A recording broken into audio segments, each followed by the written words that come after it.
This didn't happen to me personally, but I thought it was such a good story I should share it here. When this happened, my friend was dating a girl in the next town over. She was part of a group we hung out with over there. Our towns were separated by about 10 miles of woods and farmland. We spent a lot of time traveling back and forth on the major highway that connected them. We'd all been traveling on it since we were little and knew it well. To my knowledge, it had never had a bad reputation or was considered dangerous. I certainly had never met anyone else that had ever had a similar thing happen to them before or since. It was old and a little rough in places, but that is the status quo in small-town Texas. Most days, one or more of us would have been riding along with him, but for some reason he was alone on this day. He had just left his girlfriend's house and was about 5 minutes into his commute. A flashing light caught his attention in the rearview mirror. He looked up and saw an old Jeep Cherokee flashing its headlights at him. He was going about 75 and the Jeep was closing in fast. He assumed the driver had an emergency and was trying to clear the road ahead of him. He changed lanes to allow the Jeep to speed ahead. However, when he did this, the Jeep also changed lanes. He was puzzled. Maybe the guy just misread my intentions, he thought. He sped up a bit and moved back over to his original lane. The Jeep did the same. He was unsure of what to do, and while he considered his options, the Jeep accelerated and rammed the back of his car. He came very close to losing control, but held firm. As you can imagine, he was freaking out. He did the only sensible thing he could think of and floored the gas pedal. The Honda Accord he was driving was well capable of outrunning the Jeep. Unfortunately, he moved just a tad too slow, and the Jeep rammed him again. To his credit, I'm not sure I would have been capable of maintaining control, but he did. By now he was beginning to pull away, and this is where he made a major mistake. To his right was an exit off the highway. He had to know it wouldn't lead anywhere but to more empty land and woods. Perhaps he thought he'd trick the Jeep's driver by making a quick exit. I could never get a clear answer for him. Either way, just before he was to pass the exit ramp, he made a quick cut across 2 lanes and left the highway. He thought he'd shaken a stalker, but the familiar shape of the Jeep was now hot on his tail. He was running out of options, and he knew it. Now he was in an even worse situation. The access road was virtually invisible from the highway and was getting dark. If no one saw what was happening before, he was really screwed now. At the bottom of the hill, he blew through the stop sign and sped up the next hill. There was an entrance ramp coming up soon, and he planned to take it. The outskirts of town were close. There was no way the Jeep driver would continue the pursuit once they got into town. He was sure he'd be able to make some space if he could just get to the top. He did, but the Jeep proved a hair faster and rammed the back of the car one final time. This was the hardest hit so far and caused him to finally lose complete control. The force of the collision caused the car to leap forward and to the right. The right side of this road made a dramatic drop about 35 feet down into a creek. I could be overestimating the drop a little, but it was definitely pretty high. He remembers the car rolling over once, but he lost consciousness right after. The picture I saw on the paper showed the roof of the car actually caved in and the rear end smashed. It was resting on a precipice just inches from falling another 10 feet into the creek bed. A passing motorist happened to catch sight of his lights from the highway and called for help. Once they arrived, he was rushed to the hospital and remained there for a few days. His most serious injuries were a punctured lung, along with a few other broken ribs, a broken collarbone, and a very bad concussion. The sprains and bruising weren't exactly minor themselves, but he did go on to make a full recovery. I'm sure most of you reading this right now are wondering one thing. Why would someone try to kill complete stranger? And here's where we get into a hazy area. According to my friend, he did not do anything to cause such an extreme behavior, nor did he recognize the Jeep or its driver. Since I never heard of a person ever being accused, let alone charged for the crime, I have to use some deductive reasoning here. Is it possible a crazy man saw an opportunity to drive a complete stranger off the road? Yes. Crazier stuff happens every day all around the world. I even know a pair of guys from the same town who often took advantage of weaker people when they saw a chance. Not only did one of them sucker punch a friend of mine, I actually had a run-in with both young men. Fortunately, I got away unscathed. If it was one of those guys, I can assure you they messed with the wrong guy one night and got their just desserts. That said, I don't think it was them. I am of the belief that my friend did or said the wrong thing to someone and they went all Frank Castle on him, if you get my drift. I was in a car with a guy who flipped off another driver and very nearly ended up being shot. Like I said, there's a lot of crazy folks out there. Maybe my friend did something similar and was punished for it. He wasn't the kindest of guys and could be arrogant. We've been estranged for a long time and for all I know, he could be dead now. A victim of his own cockiness, I suppose. Automobiles are very dangerous machines. They kill more people every year than really anything, and we just have to accept this because they're so important to our daily lives. Knowing that there are people out there willing to destroy their own property and possibly even harm themselves to get revenge. It truly does give me chills. It's been over 6 months since this happened, but I'm still having a hard time getting past it. I don't have the means to get counseling. I thought maybe posting an account here could help somehow. Maybe there's someone reading this that could push me in a helpful direction, or it could just make everything else worse. I'm willing to try anything at this point. I'm not sleeping well, and it's beginning to affect my life in other ways. So please listen to what I have to say, and feel free to comment with your thoughts. Or even better, a low-cost way I can get the help I need from real professionals. I was on my way to the post office to ship a package when my car died. This wasn't a new thing, it is an older car. Its gauges began doing weird stuff just after the warranty expired. I'm a student living with my parents. Neither me nor them have the money to fix such a seemingly unimportant problem. As long as the speedometer keeps working, I'm happy. Unfortunately, the gas gauge is one of the problem sections. It seems to only work when it wants to. Under 1/4 of a tank, you can't trust it. And I found out this the hard way by running out of gas on a very busy part of the road. Ever since, I tried to keep the tank above 1/4, but I keep a small gas container in my trunk just in case. The day of my post office trip, my tank must have run empty. This time I was on a quiet part of a road. I checked my phone and found a gas station less than a mile away. It was a nice cool day and the wind was light. I figured I couldn't pick a better day to run out of gas, I suppose.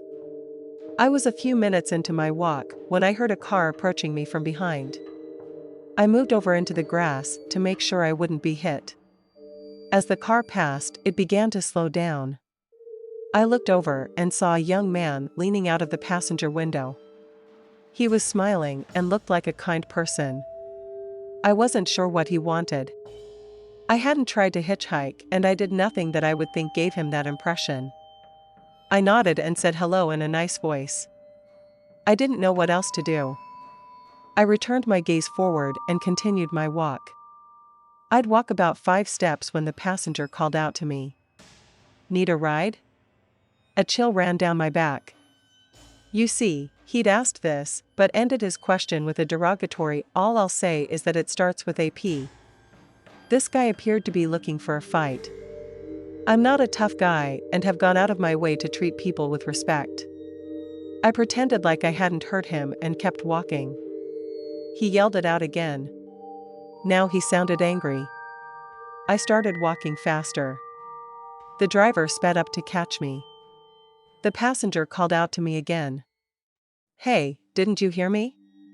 The end of this question with the same slur. I had begun to shake now. I was terrified they were going to attack me. Somehow I summoned up the courage to tell him that I didn't want any trouble. And he just laughed and said, "I ought to kick you in the teeth for talking back to me." This was just what I'd feared. I panicked and started running. I was trapped alongside the road with nowhere else to go. A fence blocked me from running into the open field that merged onto the shoulder. I was too scared to look back. I could hear the car driving just behind me. My only hope was the intersection about 50 yards ahead. I could see a car coming from the opposite direction and hope this would deter them from assaulting me. I pushed harder. I was about 30 yards from the stop sign when I heard the car speed up. Just as they passed me, I felt a sharp pain in the back of my head. And that's when everything went black. When I woke up, I saw a middle-aged woman and a man kneeling over me. My head hurt and my ears were ringing. I tried to sit up, but the woman stopped me. She said an ambulance was on its way. Then she said something that seemed so odd at the time. "Don't worry, we saw those boys throw that beer bottle. Donnie got their plate. They're not going to get away with this." Donnie turned out to be the male, leaning over me. I would later discover that the passenger of the car had thrown a quart-sized bottle of beer at me. The bottle nailed me in the back of the head and knocked me out cold. The ambulance took me away, and I stayed overnight at the hospital for observation. My parents brought me home, and I've been here ever since. Since then, I've been terrified to leave the house. I've only left once, when I had to identify the passenger. I was jumpy and anxious the entire day. When I saw a car that was the same model as the one my attackers were driving, I had an outright panic attack. They were arrested but got out on bail the same day. I'm afraid they're going to seek revenge. Our house is the only place I feel safe now. I still have nightmares and a loss of sleep has affected me psychologically. Just reliving all of this has me in tears right now. I'm at my wit's end and will take any help I can get. Please, can you suggest anything to make this waking nightmare end? I just turned 20 the year the towers went down. Society was in the process of a massive shift, but none of this made any difference to me. I was just some unskilled college dropout training to be a carpenter's apprentice, and life wasn't any different than I imagined it for most guys of that age. My parents disowned me when I dropped out, and I was fortunate to find a cheap garage apartment near my job. The place smelled like dog, but it beat homelessness. At that time I was getting around in a 1991 Honda my parents had given me on my 18th birthday, and it was well past its best years and spent a lot of time broken down, as you can imagine. I have a very strange and scary experience on one of those days that I broke down. It was the height of summer, and I was driving home from work. A train stopped traffic for about 10 minutes. Sitting and waiting caused my engine to overheat, and I was forced to turn on the heater even though it was well over 100 degrees. A few minutes later the train ended and the gate lifted. Traffic began again, but the overheat light stayed on, and I knew that I was screwed. This had never happened before. The heat gauge kept increasing, and the smell of burning made me pull over. I had passed a small service station a few miles back. I hoped someone there could help me out, or at least keep the car going until I got home. As if it mattered, I rolled up the windows. "You didn't think I had AC, did you?" Locked the doors, and began the long walk to the shop. The walk was long and far from a great experience, but I was young and used to the heat. Once or twice I took a short break under a tree. Even so, I managed to arrive at the station within about 45 minutes. I was struck at how quiet things were. There were no people at the pumps or sounds coming from the garage. I considered the possibility it was closed, but the open sign was lit up. As I reached the door, I noticed it was slightly ajar. I couldn't see inside because of all the signs and product stickers covering the glass. When I entered, the door chime went off. No one was behind the register, but I could hear shuffling sounds coming from around the corner. I innocently walked forward and was about to say something when I caught sight of two men struggling for a pistol on the floor. I had an immediate urge to help, but I had no idea who the good guy was in this scenario. The man on the bottom was showing signs of flagging. The desperation and fear in his face still haunts me to this day.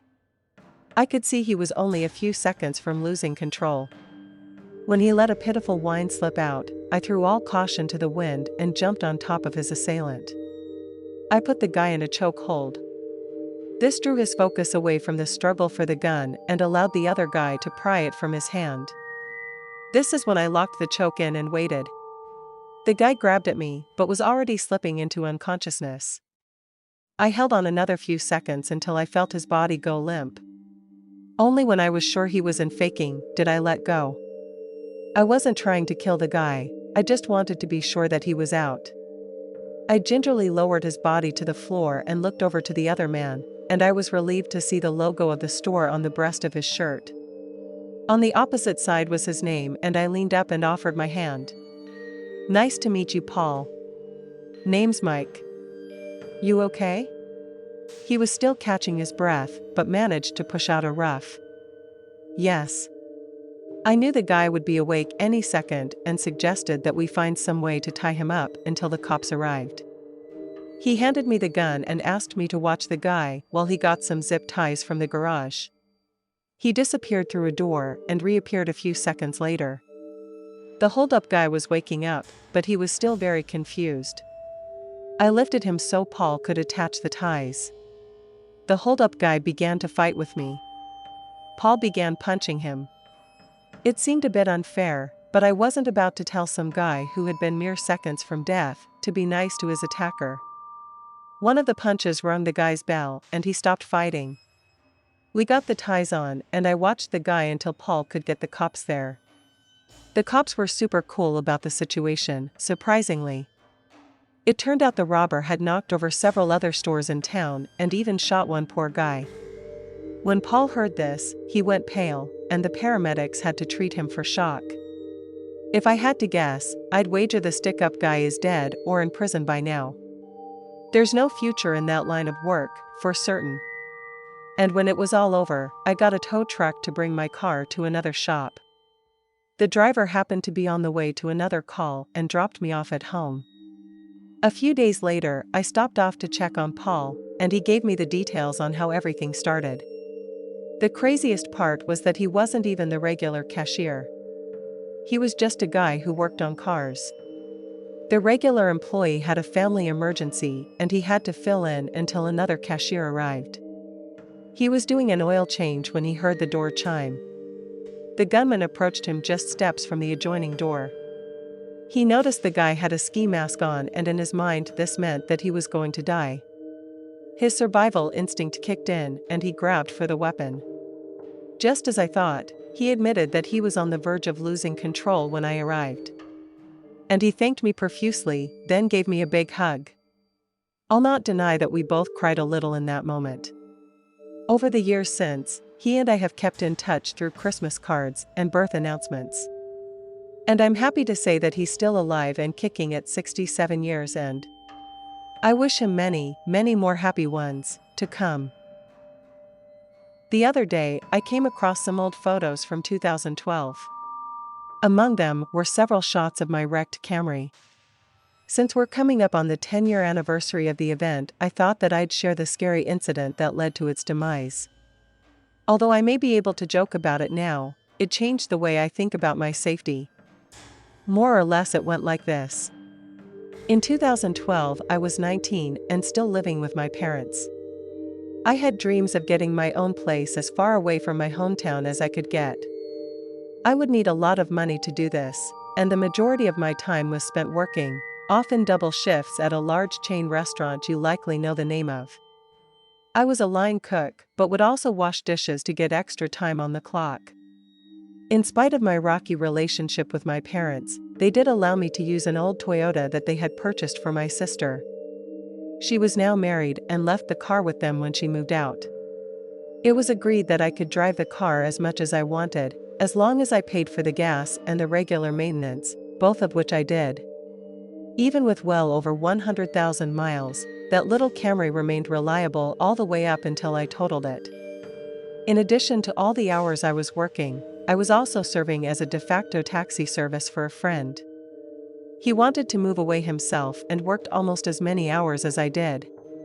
In fact, he would go on to be one of my roommates a few years later. Unfortunately for him, he didn't have a car. Most days he was able to get dropped off by his stepmother, but no one was willing to go out after 10 o'clock at night to pick him up. I guess I felt sorry for him. He was a hard worker and we'd been friends a long time. He and I made an agreement where he'd pay me $20 a month on top of a full tank of gas a week for the privilege. Considering getting him home and myself back added another 10 or more miles to my trip every day, and it was more than a fair deal. You also have to remember that this was at a time where gas was almost as expensive as it is now. Something that I wasn't really mindful of then was how all the hours of work were affecting me at the end of the day. I was running myself into the ground without even realizing it. Driving 15 extra miles a night after working 12+ hours a day was a recipe for disaster. Whether it was someone looking out for me or I just got lucky. I was fortunate to only receive a few cuts and bruises from my negligence. The date on the photos is September 17, 2012. I know for sure the wreck had been on a Saturday night. Therefore, my best guess is that the accident took place on the 15th. The date may be a little hazy, but the rest of that evening is still crystal clear. I'd worked a total of 14 hours that day and fully intended to meet some friends for coffee after stopping home for a quick shower. When I left the restaurant, I didn't feel any more tired than usual. From the restaurant, I drove to the next town over and picked up my friend. I managed to drop him off and was about halfway home when the need to sleep really hit me. Back then, I was a smoker. I rolled down the window and lit up a cigarette. I hoped the fresh air and nicotine would wake me up a little, but nothing really changed. I was about a quarter of a mile from my exit. This is the last thing I remember. My next memory was oddly surreal. I found myself hanging upside down with people shouting at me. To say I was confused would be a gross understatement. I was blinded by the beam of a flashlight and the man asked me if I was okay. I didn't hurt anywhere, so I said yes. Before thinking it through, I undid my belt and dropped on my head. This whole time, voices from outside the car are yelling out to me to be careful and asking if I'd been drinking. I was able to crawl out of the window and get to my feet. I began to feel a bit dizzy, and a man suggested I come over to his truck and sit on his tailgate. Once I did, I felt a lot better. While we sat and waited for the emergency responders, I looked over at my poor Camry in disbelief. I remain unsure of how I rolled over. The passenger side was squashed, yet the roof was relatively intact. Soon the cops and EMS arrived. While the paramedics looked me over, the cops gave me a rudimentary sobriety test. At the hospital, a sample of blood was also taken to confirm. I was there about 45 minutes when my parents arrived. I guess someone had notified them. My mom was freaking out like you'd expect, but my dad assumed that I'd been drinking and began grilling me about it. The hospital released me in the early hours of that morning, and even after all these years, my dad still hasn't apologized. After a month, I was cleared of any guilt. Luckily, nobody else had been involved. The insurance company wrote the car off as a complete loss, and our rates went up considerably for a while. This gave my dad another reason to be angry, of course, and I got a few days off to find another car and used some of my savings to buy a 10-year-old Focus from some rundown note lot. I jumped right back into things, in spite of some residual soreness. My arrangement with my friend came to an end, and I became much more focused on getting enough sleep rather than messing around with my friends after work. I'm happy to say that I don't have any long-term trauma from the wreck. I was nervous about driving for a few weeks, but that faded pretty quickly. Now I make sure to take plenty of breaks on long trips or pass the driving duties on to my wife when needed. Once or twice, I've gone as far as renting a motel room when I began to nod off. It may sound funny, but lack of sleep takes as many or more lives on our highways as drunk driving. Please, people, take it seriously. I shouldn't have to tell anyone how stressful and uncertain the last 2 or 3 years have been. Countless people around the world have lost homes, businesses, and loved ones through no fault of their own. As the pandemic waned and the shutdowns lifted, I counted myself lucky not to be one of them. Perhaps it was my hubris, but the universe found a way to change that. Because of an older model car and a drunk driver, I was robbed of the most important person of my life. I wasn't sure if I'd make it, but with a lot of help from friends and others familiar with my loss, I've been able to see a future for myself without him. I'm sharing my experience in order to show others there is hope after such a great and immense loss. Alan and I married late. He had been reluctant to settle down after hearing horror stories of his friends contentious. I'd been married myself once before. This didn't instill much faith in his mind. I was over 30 and eager to start a family. Alan was well aware of this, but I put no pressure on him. He came to the decision that he didn't want to lose me and proposed. I was more than happy to accept. To be honest, I was afraid he'd call me on my plan and let me go. Fortunately, we both got what we wanted and we were eager to move ahead together. We tried for a few years to get pregnant, but it never happened. My doctor suggested fertility treatments. Due to the cost, we chose to forego buying a new car, much needed by the way, to pay for the procedures. We'd only managed to get one round before the pandemic struck. Our dreams seemed to grow less and less likely by the month, but we didn't quite lose hope just yet. As the summer of 2021 arrived, things in our area began to get back to some semblance of normalcy. Our favorite restaurant had just opened to sit-down customers again. Alan and I packed into my 20-year-old VW Golf and headed downtown. Dinner was just as fantastic as I remembered it. I was on cloud nine afterwards, and this was the moment at which life chose to present me with my greatest test. On our way back home, my VW began to have engine trouble. This wasn't anything new. My priorities were never on auto maintenance. In truth, the poor car had made it a lot longer than it should have. The lurching and jerking continued to get worse until the engine died completely. We coasted a few feet onto the outer shoulder and stopped. Alan called AAA and we waited inside the car for a tow truck to arrive.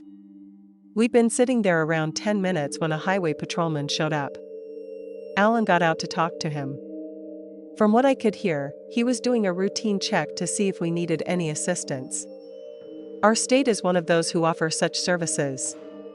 Alan informed them of the situation and they were making small talk when everything went sideways. Out of nowhere, I heard a massive crash. Instantly after I saw the patrol car hurling toward the back of my Golf. My last memory was of the officer attempting to push Alan away from the direction of his oncoming vehicle. It was too late, unfortunately. Both men were killed on impact. I awoke some seconds later. Initially, I was unaware of my surroundings, but the smell of smoke pulled me back to reality. I could see through the windshield I had been pushed another 20 yards or so down the shoulder. There was no overpowering pain. I cautiously stepped from the mangled remains of my car. The floodlights from the patrol car were still functioning and I could see my way around. The patrol car had come to a rest a few yards away in a field that ran alongside the shoulder. The car that had caused the crash sat a few feet behind it. Both Alan and the officers' bodies were scattered nearby. It was clear I could do nothing to help either of them.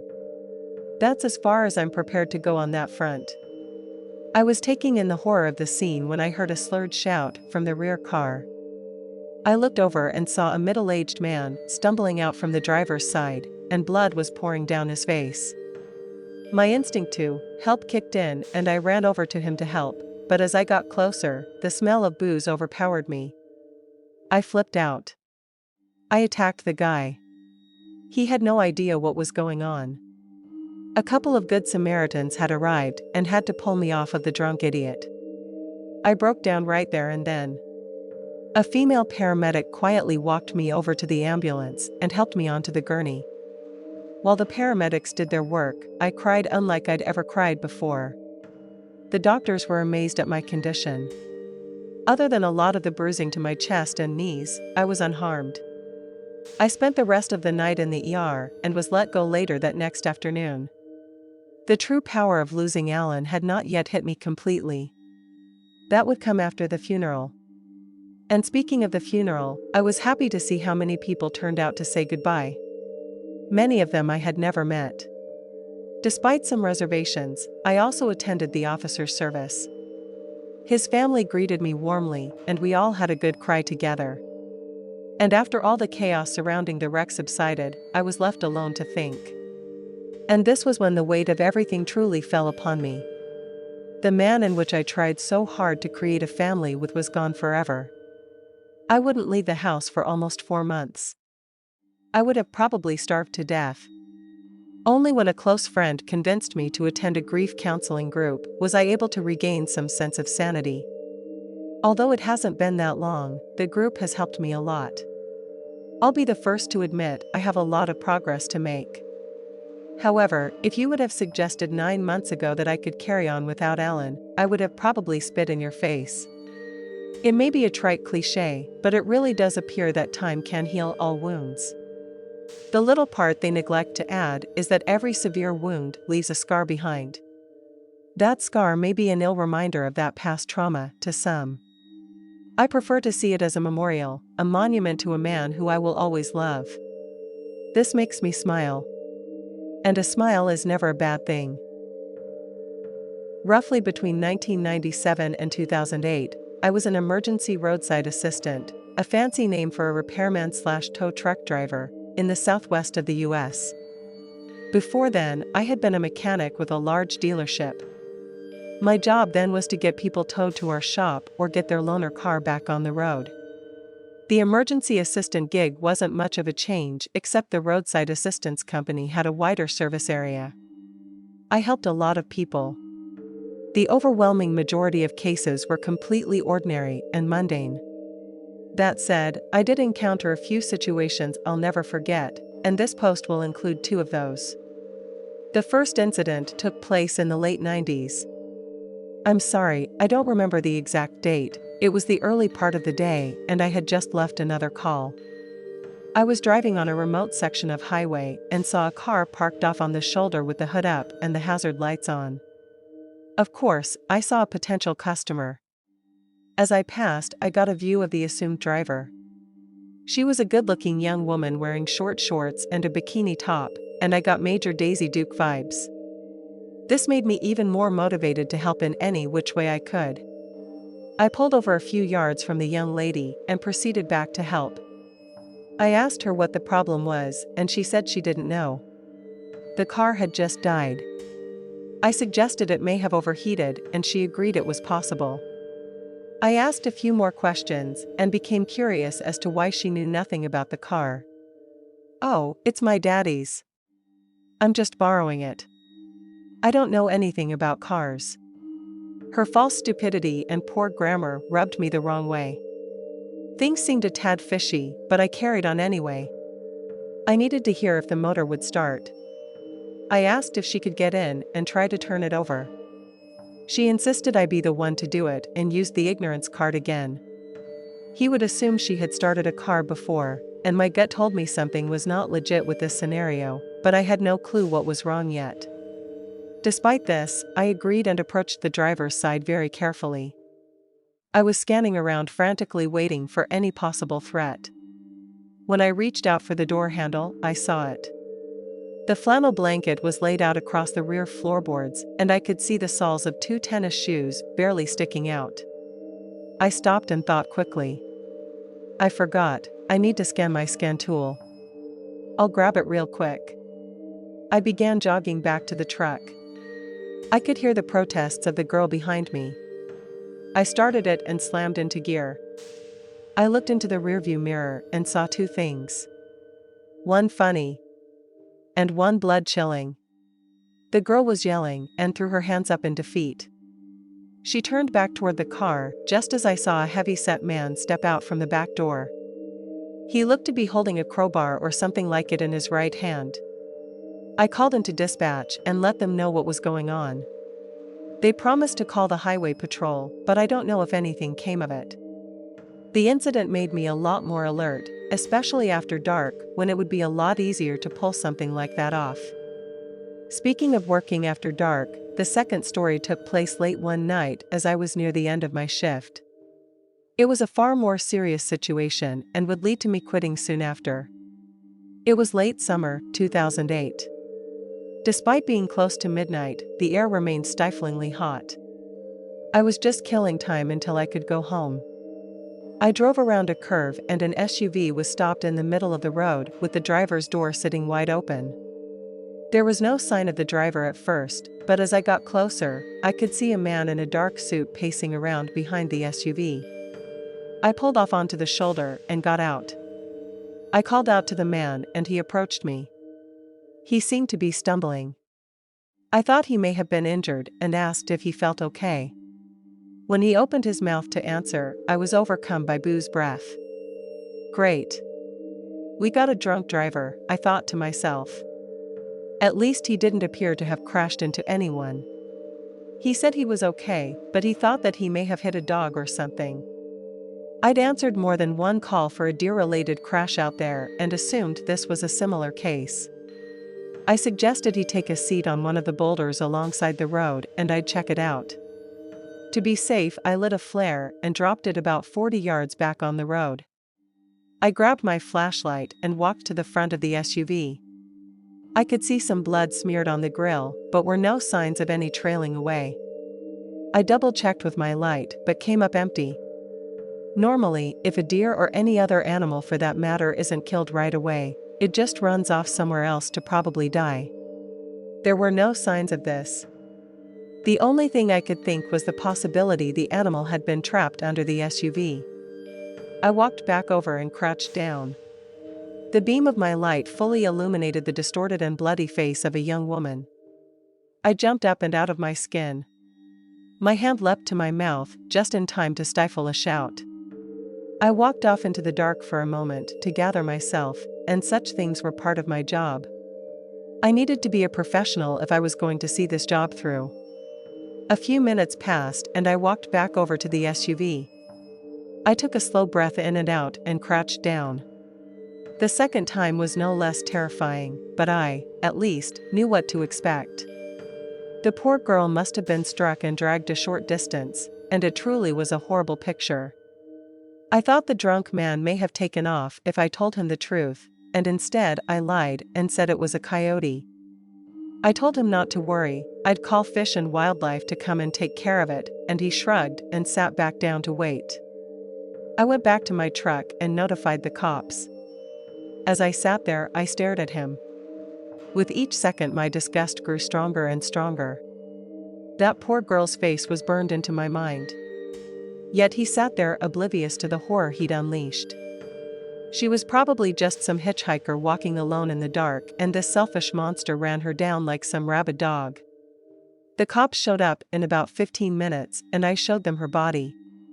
This idiot still thought that they were Fish and Wildlife all the way up to the point of them arresting him. I had to remain on scene and give my statement. Once the medical examiner came and took her away, I was allowed to haul the SUV off to the police impound. It was not a pleasant job. I had no idea what became of the driver, but I can't imagine his quality of life has been great since that night. I hoped the incident would fade away just like all the other times before, but for some reason I just couldn't move past it. I didn't get much sleep. The look of utter shock on the poor girl's face wouldn't go away. My wife could tell that I was suffering and made me tell her about it, and she insisted I quit. And I put up no resistance. I took a few days to mull it over, but I'd already decided. I put in my notice and wrote a desk my last 2 weeks. I went back to mechanic work and haven't looked back until today. And this is the last time I think I'll talk about it. Some things are left best in the past. I believe this stuff would definitely qualify.